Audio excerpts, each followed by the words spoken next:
તો વડોદરાના બીજા દ્રશ્યો ફટાફટ જોઈ લઈએ કેમ કે કોઈ શહેર કે આ શહેરમાં કોઈ વિસ્તાર બાકી નથી। હવે દાંડિયા બજાર મહત્વનો વિસ્તાર છે અને દાંડિયા બજાર વિસ્તારમાં પણ પાણી ભરાયેલા છે।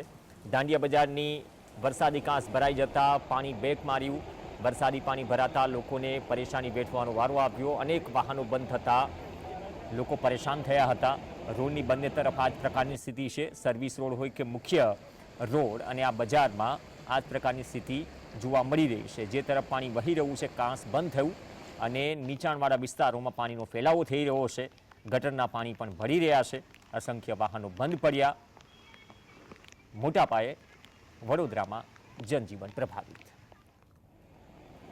5 ઇંચ જેટલા વરસાદમાં વડોદરા ધમરોળાઈ ગયું છે। આ જે પ્રકારનું દ્રશ્ય છે દાંડિયા બજાર, આ મુખ્ય માર્ગ છે, સંપૂર્ણપણે જે માર્ગ છે એ બંધ કરી દેવામાં આવ્યો છે વાહન વ્યવહાર માટે। જે પ્રકારનું આ વડોદરાનું દ્રશ્ય ચોંકાવનારા દ્રશ્યો છે, ડરાવનારા દ્રશ્યો છે। ત્યાં ગયા એ નેતા કે જે દાવાઓ કરતા હતા પ્રી મોન્સૂન કામગીરી સક્સેસ ગઈ છે, એના દાવાઓ કરનાર નેતાઓ ક્યાં ગયા એ મોટો સવાલ અહીં આગળ ઊભો થાય છે। આ જે પ્રમાણે દરિયાના મોજા હોય તે પ્રકારના દ્રશ્ય અહીંયા આગળ જોવા નજરે પડી રહ્યા છે। આ જે પ્રમાણે આ એક કાંસ છે દાંડિયા બજારની અંદર આવેલી, આ લકડી પુલની આ કાંસની અંદર જે પ્રમાણે ફોર્સમાં પાણી જઈ રહ્યું છે, આ ડરાવે એવા દ્રશ્ય આ વડોદરાના દાંડિયા બજારના દ્રશ્ય છે। વાહન વ્યવહારને પણ અસરો પડી છે। પ્રી મોન્સૂન કામગીરી સંપૂર્ણપણે ફ્લોપ છે।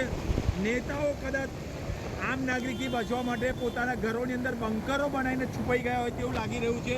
કારણ કે કોઈ સમ ખાવા પૂરતું એક પણ નેતા કે એક પણ પદાધિકારી રોડ પર નથી, કોઈને બચાવ કામગીરીમાં કોઈ નથી, કોઈને એલર્ટ પણ નહોતું આપવામાં આવ્યું।